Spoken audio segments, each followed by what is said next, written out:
Welcome to the Oddity Shop, where the bizarre is always on sale.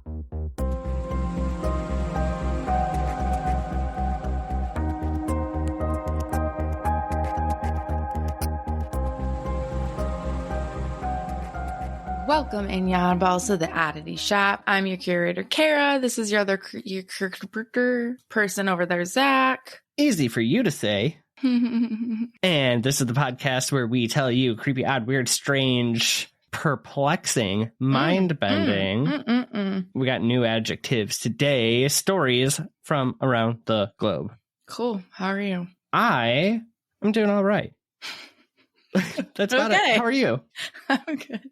Okay, so my eye has been twitching for 3 days, and it's like a little pulsing like on the bottom. Oh, doesn't that just make you want to scoop it out with a spoon after a while? Oh, it makes me want to do something. I'm not quite sure, but yes, it's like really Eat a irritating. banana. You need potassium. I thought that was for when your leg cramps. Well, it's for like, I feel like whenever your muscles are doing like little weird spasms, they always say to eat a banana. I guess it is a muscle, eh?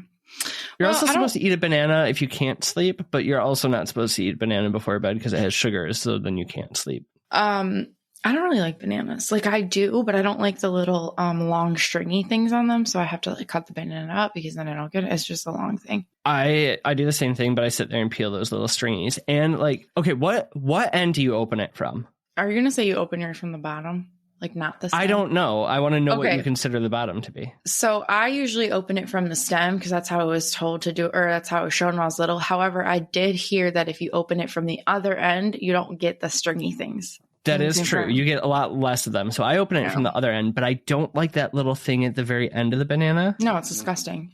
And it's usually brown. Yeah, I have to peel it out, and then I don't know what to do with it because it's not a plate food. So I have to like push it into the peel so that it's okay. Nope, I agree. Have you watched the show everyone's watching right now? Although when people listen to this, they'll have already watched it. Have you seen Quiet on Set yet? No. Have you heard of it? No. It's basically everybody who grew up, all the child actors from all that coming out, or in like just Nickelodeon in general. So Jeanette McCurdy and all that, Drake Bell, all coming out to talk about the horrors they endured. Drake Bell? He's arrested. Yes. He's a sexual predator. Why is he on that? He was also quite badly abused. I'm not even kidding you when I did not close my mouth for 5 minutes watching it. I was just shook. Did you know any of that stuff before? I knew a little bit, but it's like when they're talking about it in horrible detail. No, you know I won't watch that because I'll die, but I know most of that because I follow a lot of them individually. And I mean, like, they pretty much have all kind of separately come out in their own ways, and it's horrifying. But I will say the other thing in the news that did please me is I was proven wrong because I have been betting, Julia, that Kate Middleton had been passed and replaced with a you know that wasn't her, clone. Right? That was her lookalike. I can't remember her name. So she did come out today and made a little bit of it was actually a very sad announcement, but she also has cancer. I don't believe it. That's what I'm saying a little bit.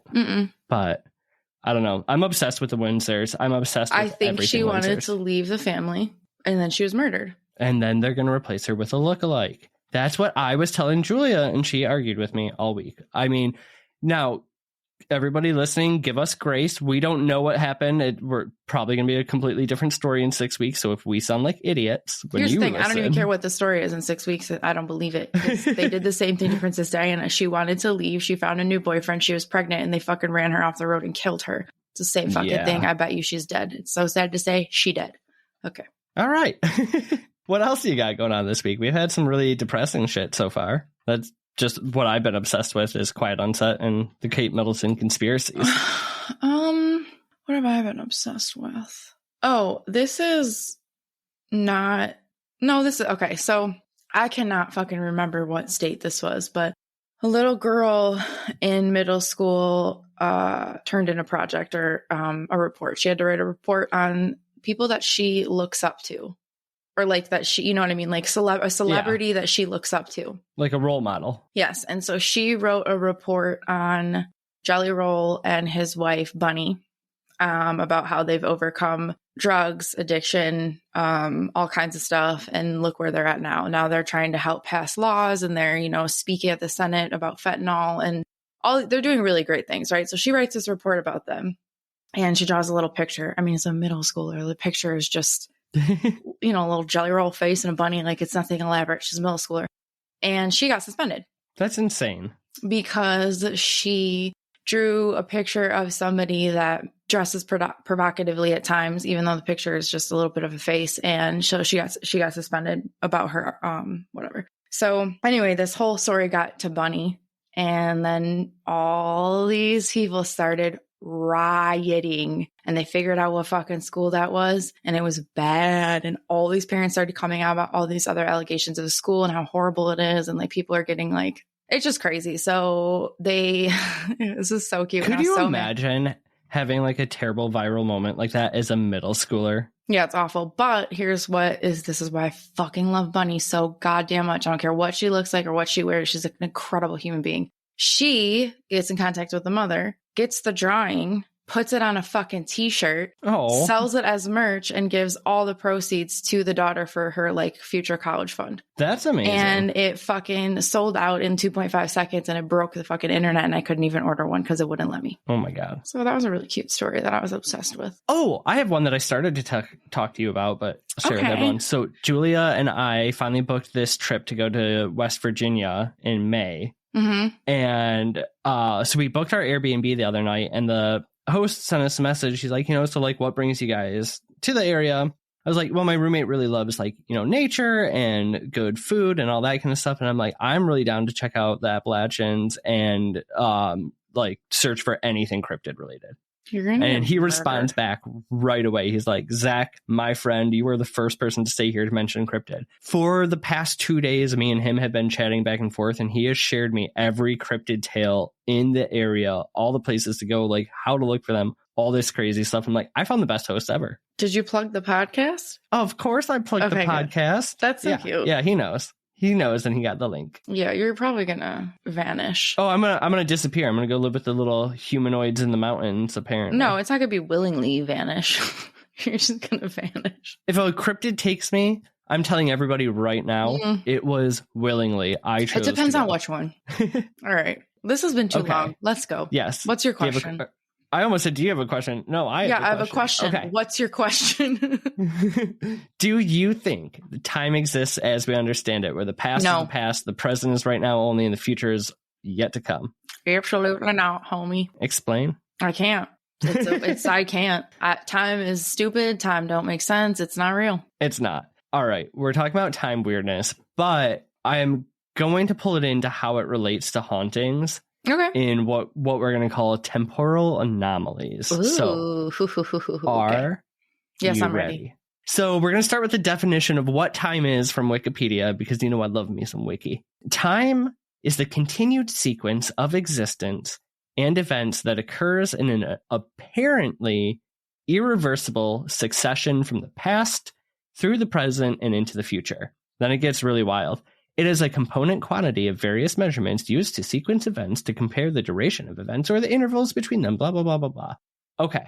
The last sentence here is time is often referred to as the fourth dimension, along with the three spatial dimensions.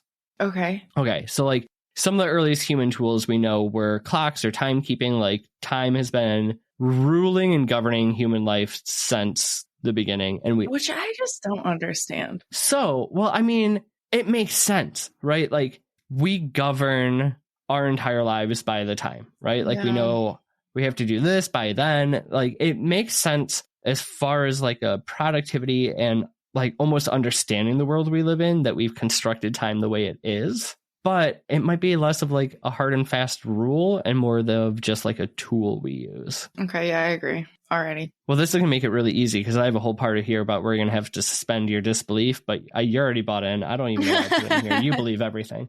But there's plenty of physicists that would argue, right, that our current understanding of time, even the fact that we call it the fourth dimension, where it's like this linear thing, right, is nothing but a construct to like understand our existence. So a gentleman named Max Tegmark is like one of the profound sort of physicists who goes into all this.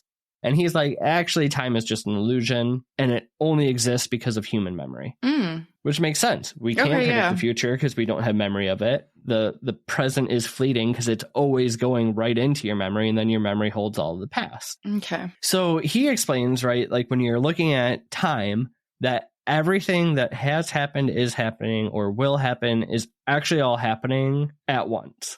Yes. Which is impossible to wrap our minds around, which is why we've constructed it the way we do. But there's no laws of physics that we know that you can actually apply to govern that time should only move in one direction. Yeah. Yeah. There's a whole nother theory. We're not going to get into it more than just this one sentence because it just went right over my head. But it's called the Big Crunch theory. That actually says like when the universe is always expanding, but they actually think that when the universe stops expanding, that time is going to reverse and actually move the opposite way, which would be wild. I don't even understand how that would work.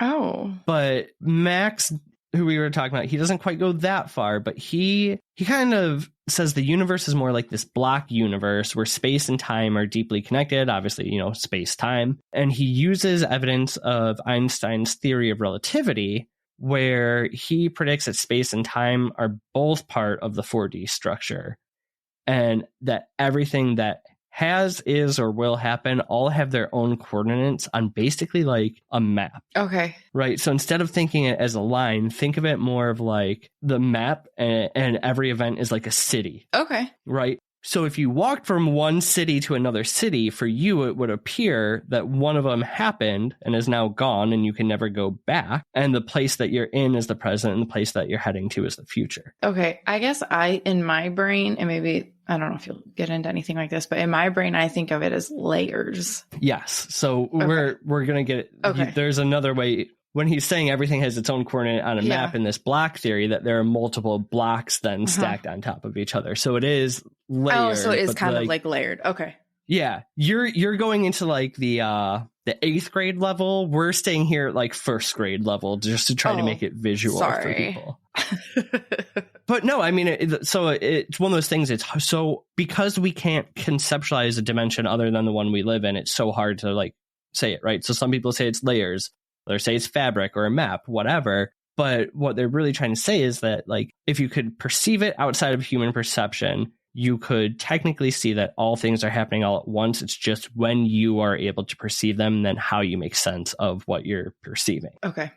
That's as far as we're getting into that. Does that at least make sense on how the past, present, and future could theoretically happen at the same time? Yes, kind of, yes. Perfect. I'm not a physicist. I'm going to imagine most of the people listening are not. That's what we're going to pretend to believe for the rest of this episode. All right. So suspend all other disbelief. Like, we're just it's a map. Go with it. It's a map or layers or whatever, but we're just going to pretend everything can happen all at once and go with that theory through this. Okay. Got it. So then further, if you're going to say that you believe in ghosts and the paranormal, if we add in the perception that time is always happening, that can mean when you're getting evidence of a haunting or other paranormal activity, it's more than just an alive human investigating and communicating with a deceased human from the past, right?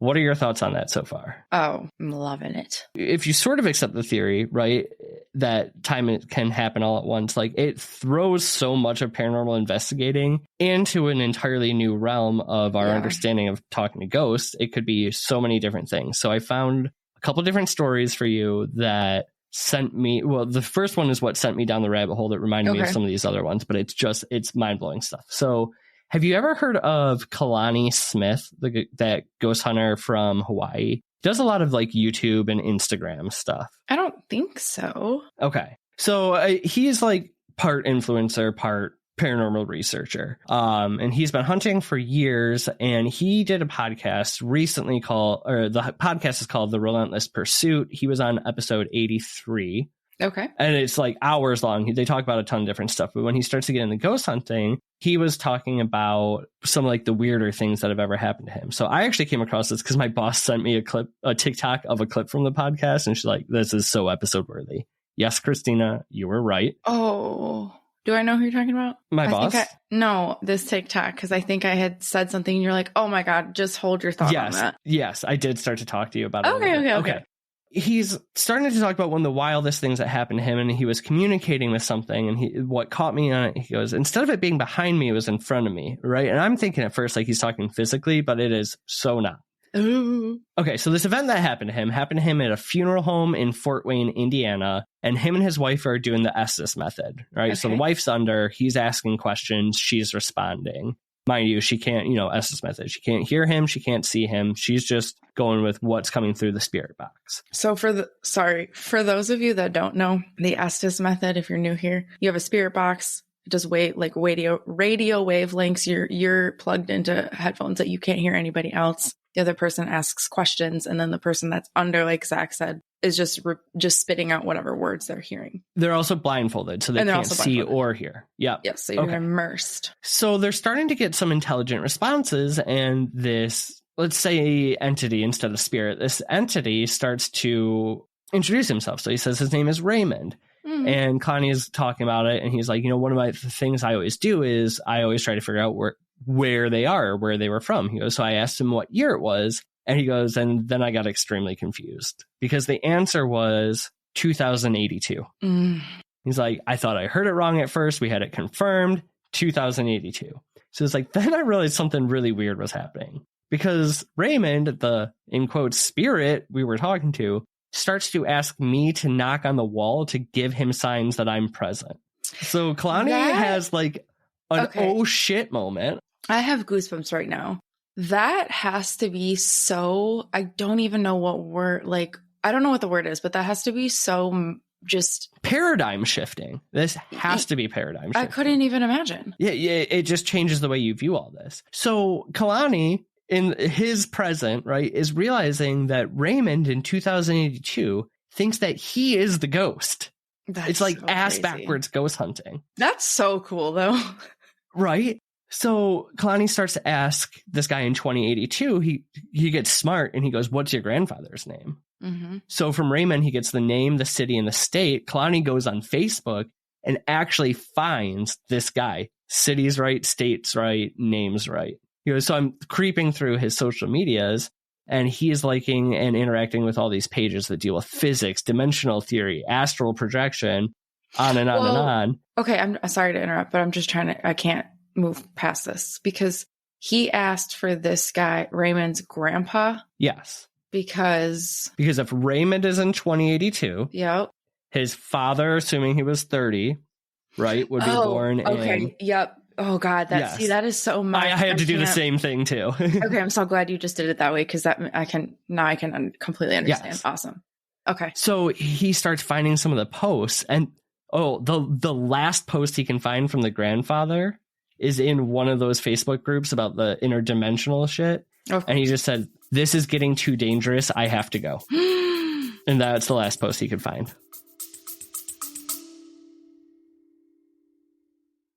Do you feel the most powerful and beautiful with the elements of the earth around you? Do you like one-of-a-kind jewelry? Do you sometimes feel like a woodland fairy? Me too. That's why I created Holly and Hemlock, a magical shop filled with handmade wooden jewelry and metaphysical tools. Come check out our enchanting wooden wares at www.hollyhemlock.com and join us in honoring the magic and beauty of nature with each unique creation. That's www.hollyhemlock.com. Yikes. And then what year was that posted? This podcast came out really recently, 24 or whatever, but I wonder when that post of the grandfather he didn't really say, and unfortunately because it's on a podcast, I couldn't get much more follow-up than that. That's kind of where that story ends. Then he goes into some others, but I'm like, that's wild, right? So now think about all the people who investigate all these places and you're getting some really weird interaction. It almost reminded me, have you ever seen the movie, sorry, spoiler alert's coming, The Others? Mm-hmm. It gave me vibes of that, where it's like, you don't know who is haunting who. Exactly. Yeah, that movie tripped me up in that. I kind of figured it out pretty quickly into the movie, but I will say, once you figure it out, it really mind trips you. This to me is like some of the coolest stuff I think in the paranormal high strange world. Yeah, I agree. Because anything paranormal, we don't have definitive answers. We don't have the definitive answers. Like you can have an overwhelming amount of evidence that is saying, hey, this is likely a spirit from whenever, Okay, but we don't know how any of it works. Okay, maybe you're going to answer this so you can just punch me. But why then do you think that we don't have more, like, on all these investigations that we watch and we hear of, and all these people that, like, you know, we love listening to about all this stuff? Why don't we have more of them that have these types of experiences? Because they always ask, what year is it for you? So I will get into that a little bit more after the next story, because the next two stories, you actually know both the investigators. Know one of them, know of both of them really well. All right, let's go. So honestly, so that TikTok, right, that Christina sent me, that I went down my rabbit hole, and it reminded me of the first Paracon that I went to, where I got to see Grant Wilson speak, and he did like a 5-minute on something really close to this. And I had to find it. So I was searching through. I finally found on YouTube a 2-minute clip of somebody interviewing him after. It's actually Darkness Radio interviewing him about it. And that linked me to Grant posted a whole 10-minute YouTube video. All of this stuff is in the resources. If you guys have never clicked on our resources before, click on the YouTube links for this one. They're all short and they're all going to be really interesting. I promise you. Okay. Found this old video from Grant where he's talking about they were investigating. They were, was during Ghost Hunter days, but there weren't, this one wasn't filmed. And a lot of the Ghost Hunter guys have come out and said, hey, we did a lot of residential stuff that wasn't for TV. These were people who needed help. Yeah. Right. And I think that's why, like, TV is always looking for the monsters or the ghosts in that. I think that's why we don't get some of this on there, because you feel like you lose more people on Temporal Anomalies than you are in spirits. But Grant is taking a trainee through this house. It's him, one of the more seasoned researchers or investigators, and then one of the trainees. They know that the guest bedroom is a place that has high activity. Okay. So the three of them, they're making their way towards the bedroom. And as they kind of like, it's on a hallway, right? So they're turning from the hallway into the bedroom. They see in the room the shadowy figure standing on the far side of the room between the bed and the wall. Okay. Trainee looks at it and goes, I'm out. Turns around, books it. That's not a good first day. No. Grant and this other investigator, they're like, let's check it out. So they kind of mosey on up to it, and it hadn't moved yet. It was just like still. It was obviously human shaped, but it's just like a shadow. So Grant's like, I took my arm out and reached through it. He said it felt cold, it felt staticky, but as my hand entered into it, this thing sprang up, went as far as it could around us, around the bed, and then out of the room. That is crazy. Okay. That's the first half of the story. Okay. I mean, I obviously know where this is going because you can envision it, but it's wild. Yeah. A couple weeks later, they go back to do a follow-up investigation. Grant's having a discussion with the trainee and is encouraging them, hey, you know what? You got to be strong. You got to get through this. I think you should go and check out the bedroom by yourself. Oh my God. Now, mind you, she saw the spirit originally. She turned around and ran. She has no idea what happened next after she left that room. Good point. Okay. Okay. She goes up into the room the second time around. She goes alone. She's up there for about a minute. Comes back to Grant with a really interesting story. So she explained she was standing in the room between the bed and the wall. She notices 3 shadowy figures turn from the hallway, go into the room. As soon as these 3 shadows come into the room where she's standing, one of them back into the hallway and runs. She's now frozen in fear. She said as she's there standing frozen in fear, the other 2 shadowy entities come up to her, and she stood there trying to be brave until one of the entities' arms came out and went into her chest. And she booked it. At which point, she ran around the 2 shadows so she could get out of the room, into the hallway, and back down to Grant. I would have pooped my pants when she told me that story. Mind-blowing, though. I mean, so what the first people saw was the trainee a few weeks later. And what the trainee saw was the investigators a few weeks in the past. That's crazy. And so he's like, every investigator, you know, whether it's on TV or not, and this is why I told you to wait. Grant literally says this. Everyone has had something that works like this, and because nobody truly understands how this works, it doesn't get airtime. He's actually the one who came up with the temporal anomaly name for this, Grant Wilson from Ghost Hunters. Okay, that's awesome. I mean, I get where he's coming from, but I even mean like on like the YouTube videos and stuff we watch. They don't really care. You know what I mean? I just mean in general. It seems strange. Right. We don't have any so much more of this. Yeah. Right. But I get where he's coming from. So anyways, here's where your layers come in, because Grant gave a really good definition of this. He said it's a phenomenon where two periods of time somehow overlap and cause a bleed-through effect between the two layers. So essentially, you experience somebody in their time period and they experience you in yours when they shouldn't cross, but something allows them to kind of fold over each other a little. Ooh. He had actually another short story of another thing that happened. So they were investigating the Washington Hotel, and they were started to get really long-winded EVP answers with intelligent responses from a woman who claims to be in the early 1900s. They're asking questions. They start to get responses, and like they're getting 1.5-minute, 2-minute long EVPs. That's crazy. That does not happen. Right. So they ask if she could hear them, and she responds, "Of course I can, but where are you?" Ooh. Then, like, they had asked, like, how she passed or something, and she kept saying, "I'm not dead, I'm alive, and I'm very confused." And then threatened to get security to clear out the people so she could, or to clear out the people she could hear but couldn't see. What? Dude, it's so weird. That is really And that's strange. the other thing, I think, too, is, like, where you were saying, why don't other... investigators or YouTubers or whatever talk about it, they probably don't understand it's happening. They think they're just having EVPs. I feel like you have to have a really specific set of like an environment that allows this to happen. Yeah. So I don't know. But it gets really, really weird. He even kind of went on to explain, like, if these are temporal things, who's to say that alien interactions aren't some of these and you're just interacting with beings from the future or, cryptids and all that kind of stuff. That's what I've always thought, is that aliens are just us from, you know what I mean? That's just... Right? The one thing he didn't have an answer for, though, is explaining why then we don't have run-ins with, like, ghost dinosaurs. If it's all temporal things, which would make me shit my pants immediately. But that's a really good question. Yeah, but could you imagine? What if you're just like, you're walking to the store or something, turn a corner, and boom, ghost raptor? Oh my I'd poop. God, that would be I'd poop fucking right away. amazing. But I mean, like, if you start to even accept this, right, not only does it fuck up the entire way you look at paranormal, like, it totally messes up the entire way you interact with or experience the world. I to me, this is like, it's mind-blowing. No, it is. It's crazy. Okay, I have one more for you. Okay. And I've tried to tell you this story before, I think. Okay. But this comes from none other than our boy, John Tenney. Ooh, Tennels. Our favorite weirdo.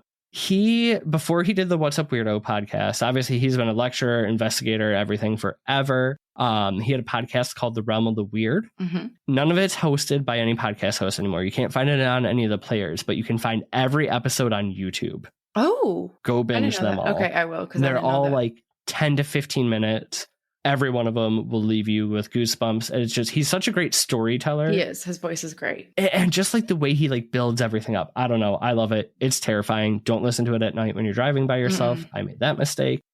But in episode, there's technically 3 seasons of it. Okay. But episode 7, season 1 is called The Children.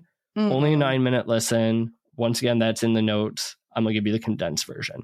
He starts the story by explaining how people would like write or call in and ask him for help investigating different paranormal, high strange things, and that he would go investigate and try to give them answers. In 2001, he gets a voicemail from a woman who is requesting help with some ghost children she was dealing with. Okay. So in November of that year, he looks into her case. He does some research before he goes out there. So he finds that her and her husband have been the only owners of the home. They have lived there for 50 years. And before that, it was undeveloped land. So no other houses, no other people lived there. Okay. So he decides to pay her a visit. And the first time he visits her, she's in her 70s. He learns that her husband has passed. Oh. And that they never had kids, that she basically lives alone in the house. And he starts to almost get the feeling that like maybe there's not a whole lot actually going on, that she might just be a little bit lonely because she makes him tea. And he says, for every question I asked her, she asked me 2 back. Right. I think he might have talked about this on What's Up Weirdo, because I remember him telling this story in some way. But yeah. He's getting to know her a little bit, and she keeps talking about the well-behaved children that she experiences in her home. It's so funny that she calls them well-behaved. Yeah. She was looking for help getting to the bottom of whatever it was. She said, I'm not frightened. I'm more curious and I just want proof that I'm not crazy. Oh. So she talked about how the ghost children, she called them her little ghosties. The little ghosties would run up and down the hall playing and laughing. Sometimes they would knock things over, and that they must sleep all night and go to ghost school because they're only active during the afternoons and weekends. Ghost school? Yeah. That's so cute. And she has all these details. So she says there's one boy, he's the most well-behaved, and that the two girls seem to cause most of the mess. So nothing happens when he's there the first time. He decides to go back to do a full investigation. She's like, I'm going to go stay at the hotel. The house is yours. You know, you can be alone in here. He learned, too, that since the couple weeks had passed, the kids had knocked over a plant and turned on the cold water tap in the bathroom. How are they well behaved? Well, they're having fun. I know. Remember, I think she kept saying that because she didn't want them to leave. Maybe, she just wanted to know. It's going to be okay. So he does a full investigation, and over the entire 24 hours, he finds nothing. I mean, videos, pictures, EVPs, all that kind of stuff. Nothing out of the ordinary came up. Okay. So he calls her and says, I'm unable to catch anything. And she goes, well, I don't want you to waste any more time on me. But they do agree that in a month that they would get together and get tea so she could catch him up. That's so precious. I love Tenney. And that's so Tenney. Yeah. So Tenney. A couple months goes by and he never hears from her. He gives her a call and finds out that she had kind of fallen on some ill health, but she still wanted to have tea. Okay. So he heads over and they're just catching up. They're discussing. And she explains that her little, that she's learned to love her little ghosties even more, and that she realizes that they just love the house. And she says that I can just tell as it's getting closer to winter that they are so excited to see the snow. This is so precious. So she goes to get more tea, and as he's waiting for her to come back, he's looking out the window watching the snow fall and notices a smudge on the window. John walks up to it, breathes across the bottom of the window, and realizes the entire thing is covered in handprints. Little ones. So she comes back into the room and she says, oh, this is nothing new. I told you, they are just so excited for the snow. Okay. And that's when she says, she actually starts cleaning them right in front of him before he can take any pictures, and says, they're here for me, and I don't need anybody else to justify this. No more research. Oh. So a few years later, John does see her obituary in the local paper. Oh. And a couple years after that, on a whim, just decides to stop by the house and see if they're experiencing anything. I know where this is going. I have goosebumps everywhere. He knocks on the door. A woman about 35 answers. He explains who he is, why he's there. And as they're talking, he kind of glances past her and looks in the living room and notices cartoons on the TV. And he says, oh, do you have kids? And she goes, yeah, I have 2 little girls and a young boy. Of course. And he kind of looks at her and she finishes by telling him that they've just moved here from Arizona and the kids are so excited to see the snow. Oh, I have goosebumps straight everywhere. goosebumps. I'm dead. That's so cute. And it's the same thing, though, that we've been talking about, where it's more of like, it's not a time slip because the people aren't experiencing time slips themselves. But it's like 2 different periods of time somehow overlap and just lay across each other and just bleed through in the same location. Yeah, that's wild. wild. It's so freaking wild to me. I love it. That's so good. I did find somebody on Reddit who said, talking about these kind of theories, and he said, I like to think of time as less of a line and more as like a ray of light shooting straight up. It's all happening at once, but in some places that veil is thinner, and we've made time our construct of it to keep our brains from exploding because we can't understand the ray. And then he goes on to say, and time travel exists because time isn't real. Exactly. And I mean, it's so fucking true. Like, the only reason we have and measure and count time the way we do is because humans have constructed it that way. Mm-hmm. Yeah, it's not real. We've always talked about ghosts, right? Residual, intelligent, intentional. Maybe there's so much more to it, like that it's all space-time bending in weird ways, and we're just somehow getting a glimpse into different times. I do. I think that it can kind of be all of it. You know what I mean? Because there's so much different crap going around, and we just don't know. We're never going to know. Right. Like, it gave me a couple of thoughts on things, and I want to see if you agree with any of them. Okay. Mandela effects. Oh, yeah. Those. Yeah. Right, because that to me is some like I always thought about it as someone changing the time, but is that maybe more where like whatever those layers are get permanently twisted and now we can't undo it? Yeah, maybe. Right, like that's why we remember two different things. It's less of falling into another dimension or, you know, just mass hallucination. Maybe it's where the layers have just gotten stuck. Yeah, and all of I a sudden, definitely don't ever think that it's mass. Oh no. You know what I was trying to say. There was a cornucopia on the Fruit of the Looms logo. Yeah, for sure. Girl on TikTok had it on her shirt. She proved it. I need to see that. The other thing I was thinking about is ESP and psychics and mediums and all that. I wonder if it's less that they're able to like get messages from spirits, but somehow they're more sensitive to seeing those breaks in time. Yeah. Right. And they can see into the future, see into the past, or all those things happening all at once a little more clearly than other people. Yeah, that makes sense. Interesting. And then does this mean that time travel would be possible? Well, I think you just said that in that one sentence 5 sentences ago when it said time travel is real because time isn't. Right. But like, then how do we do it? Because I think if I had any superpower, I'd be able to travel in time. That would be really cool. Well, I guess you got to start practicing that. I have no idea how. Don't worry, I'll come and tell you 10 years ago. I'll say you've done all the research. Start knocking on But things. like, I don't know. Something about this is like, it's really exciting to me in a way that it's really mind blowing because it's like, it changes the paradigm of which you look at anything paranormal. It's really wild. But yes, that's 3 evidences right there for you of temporal anomalies. Well, good job. Well, thank you. Oh, you're welcome. So really quick, because you said earlier, that's so Tenney. Like, yeah, that's so Tenney. I don't know if you saw this, but you know how, and we don't know any of the verbiage because we're old, but coded. People say coded now. That's so Zach coded or Kara coded, right? Oh, yeah. That one I do know. The story? Or you know that word? No, yeah. That's a phrase I actually understand. I still don't understand what cat means, but... Yeah. Or gat. Yeah, I think gat is a butt. I know. Anyway, I think it was Twin Paranormal. It might have been on the episode I watched for last week's episode that we did. He was like, I just learned what gat means. And he kept saying it and I thought of you. Anyway, totally sidetracked. Okay. On Patreon for What's Up Weirdo, Jessica posted something. I can't remember what it was. And Tenney coded. And all these people thought Tenney died. God damn it.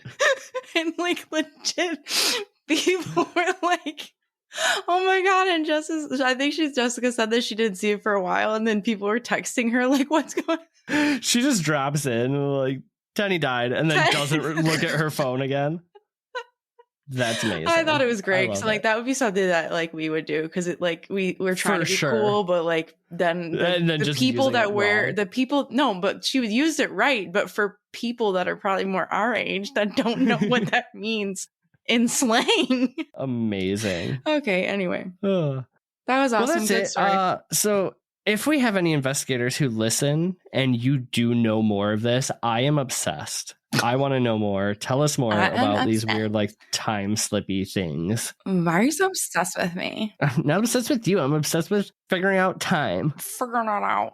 All right. Well, while Zach figures it out, can you, all of you, do us the favor of writing into us, give us some ideas, please. We're not necessarily running out, but we are kind of running out in a certain way. We'd love to hear your stories to share, like and subscribe. What else? I think that's it. I think you need to say the magic words. All right. Well, I'll do all those things, but most importantly, creep it real, y'all balls. Goodbye. Bye.